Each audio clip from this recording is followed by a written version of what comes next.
Hi guys, and welcome back to my channel. Today I'm going to tell you the story of a real life investment bag. It just happened to a client maybe 2 weeks ago or so, and we had to set up exactly all of the preconditions that made it so that at the end of the day, this person actually made money selling their designer handbag.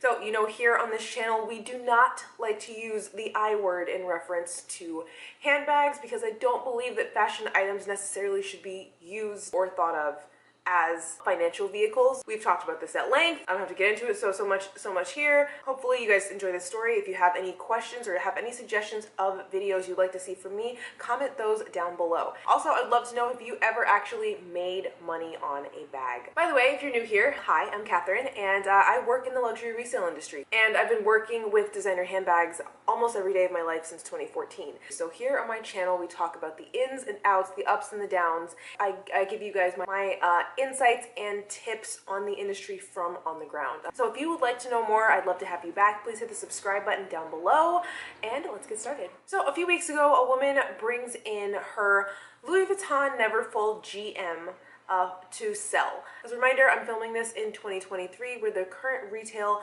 of the Louis Vuitton Neverfull will be here on screen. They just raised it, so I'm not entirely sure. Coincidentally, there was some news about the Louis Vuitton Neverfull when I in the lead up to me writing this outline. It seems that they want to limit production on this bag, and personally, I don't necessarily think that's the wrong move. I do feel like that has reached a level of ubiquity, in my opinion, except I don't feel like they have managed to replace the design with something else. The good news, however, is that anyone who does want to add a Neverfull to their wardrobe, there are so many out there on the resale market from reputable sellers, so you'll definitely be able to add one if you have one on your wish list still.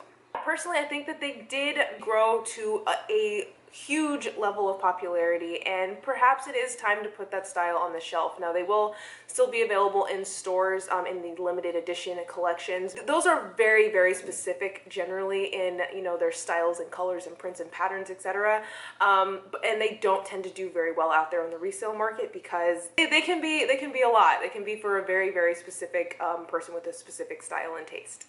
We all know that Louis Vuitton has made efforts to reduce the canvas production over the years, and this is just a step along that direction. So I wasn't surprised necessarily by this news. I don't know how exactly it will be implemented. I hear that it's going to be like waitlist only to purchase in store, and they'll no longer be available on the website to add to your cart. But only time will tell. They have so far, I think this is just rumors. I don't know that we have any like official confirmation of this, but I do think that popularity of the Neverfull isn't something necessarily that they were intending, and I know that with the luxury fashion brands, they really want to maintain a level of exclusivity. I mean, how we feel about that obviously is different. I think that you should be able to just sell the things to the people who want to buy them, and I don't get why it has to be so much more complicated than that, honestly, but they didn't ask me. And the impact I think that it's going to have on the resale market is that there's still a ton out there. You're still going to be able to purchase them, but I do think that they are definitely trying to decrease the demand and the availability of new ones. I think that the ones that are out there on the market now should be enough to circulate to all the people who would like to add one to their wardrobes. When the Louis Vuitton Neverfull was first released, it was I believe in 2007, and it retailed for around $500.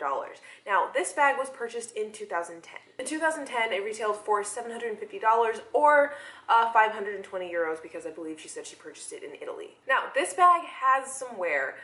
There's some scuffing. There's a little bit of staining on the inside. It has some damage on the clasp, and it has some scuffs. It has a couple of dings. The leather is wrinkling. Like, this is a bag that was used, was loved, and she got a ton of use out of it over the course of about anywhere from 10 to 13 years. And a crucial point to remember is that this bag was created before the added zip pouch was included with the purchase of the Neverfull. That started, I believe, in around 2014. So while a lot of people on social media like to disparage the Neverfull, one thing that we absolutely have to acknowledge about it is its popularity. The reason it is popular is because many people are able to find a use for it in their wardrobe wardrobes and in their lifestyles. And what that means is that it's been able to maintain a level of demand. As you may well know, it has been one of the most popular bags purchased in all of luxury and fashion for the last 15 or so years. And over the years, they produced a lot of that bag. This is why you see a lot of them out. A lot of people bought them, a lot of people had them,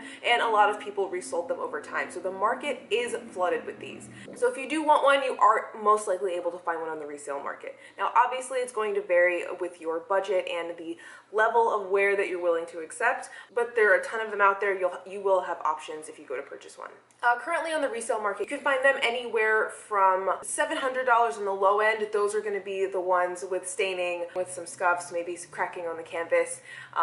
Definitely patina if it is one of the ones that has vachetta leather, all the way up to brand new and probably very close to the retail price. Of course, they did make limited edition ones, and those tend to go for a lot more, but we're talking about the normal standard classic one. Based on a quick run through of what's currently available out there on online, the average selling price for these is anywhere from $1,500 to $1,600. The bag that we had, we sold it for $1,400. Now, after our fees, because we do operate as a business, our time and our labor and our resources are something that are of value. We charge 50%. Most consignment businesses will operate on a 50% commission rate, but that does tend to vary based on the number of items that you have, or the value of the item itself. So with all of those factors, this woman will now be getting approximately $700 back. Now I don't know exactly what the exchange rate in 2010 euros to dollars is, but if she purchased it for 520 euros back in 2010, I would say she came close to breaking even over time. And now, yes, of course, this woman bought it for approximately $700 USD in 2010, and the bag itself was sold in 2023 for $1,400. Obviously, there is an opportunity here to do a lot better than breaking even. If you have the time and you have the energy and you have the resources to sell an item all by yourself, then yes, of course, there's no one to split the profits with. But if your preference instead is to offload the labor, the hard part, the answering of the questions, taking of the photos, the packing, shipping, and more, onto someone else, then you should absolutely expect that there's going to be a fee for that. This is another factor that affects the amount of money that you come home with at the end of the day, and it's absolutely one that you should take under consideration. And this, my friends, is usually how consignment works. Like, this woman was able to make her money back, basically, while still using and carrying a bag for a long period of time. Now we're going to talk about the factors of why this happened. So first and foremost, this woman bought the bag at the very beginning of its inception. It was a much lower price point, so she's already not in it for as much money as people who bought it later on. The second thing that we have right here is, although this bag is very, very heavily used, she had it in damier ebene. Damier ebene has, it's obviously, yes, it's a darker color canvas, but the leather is treated. There was some wrinkling on it, but if it would have been vachetta, it might have been darkened, it might have had water stains. And while it did have wear, it wasn't as obviously worn. Like, it wasn't stained, it wasn't dirty, it didn't look like from far away, you would never know. That is very important in retaining the value of your handbags. Does it actually show the wear? Now, a couple of months ago, I did a video on design features you should look for. If you want to retain more of your handbag's value, I'll be sure to leave that link down below. Due to this one being a darker colored, very durable coated canvas with leather that has been treated and not going to show any type of water spots or staining or anything like that, the wear wasn't as obvious and prominent. Now, yes, of course, when you open up the inside of the bag, there was some staining, there was some peeling on the inside of the pocket, but all of that's on the inside. But of course, as I mentioned earlier, demand is still high because a lot of people have a practical use for this bag. This woman had no way of knowing in 2010 that this bag was going to continue to be popular 13 years from now. She had no way of knowing that she wasn't going to damage it beyond repair or wear it beyond desirability. So you're probably wondering, what bags of today will you be able to buy to get a similar result and make your money back 13 years from now? And the answer is that we have no idea. Unless any of you have a crystal ball or a time machine, we have no idea which bags, if any, will be desirable to the fashion market of 2036. By the way, if this video is still out in 2036, comment below what is the hottest bag of now.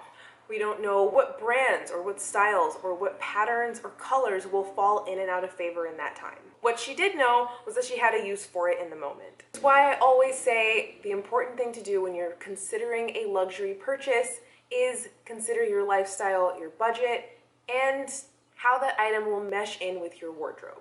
I don't use the investment value necessarily as a factor. And if it is ever a factor, it is like at the very, very bottom of the list. And the only factor that you do actually have control of when it comes to your bag retaining value are things like the condition that it's in. So there's a couple of things you may or may not want to consider doing with your bags. I have a video about that, as well as the bag selections that you make and their levels of durability. That's it, unfortunately. So this was a quick one, but I thought that this story might be interesting to you guys. Once again, do leave me a comment below if you have ever made money on a bag from selling it on the resale market. Personally, I have once with a Balenciaga. I scoured the internet and found an authentic one at a great deal and was able to sell it for a little bit more than I paid for it. Again, those cases are very rare, very few, very far between, and that is not why we buy handbags. We buy handbags because we like them and because we're going to use them. The resale market is only a bonus to recoup some of that money back. That is the thing that I need everyone to remember when they're making their luxury purchases and when they are possibly selling them on when they're no longer in use. This is the reality of the market, and I want to do my part to make sure that everyone comes in with good information and with their heads on straight. So with that, I'm going to leave it here. I'm going to leave some videos of my other recommendations about the resale market down below. If you have any other questions or any other topics that you would like me to address here on this channel, just shoot me a comment. I love hearing your ideas. Subscribe if you haven't already, and I'll see you guys in my next one. Bye!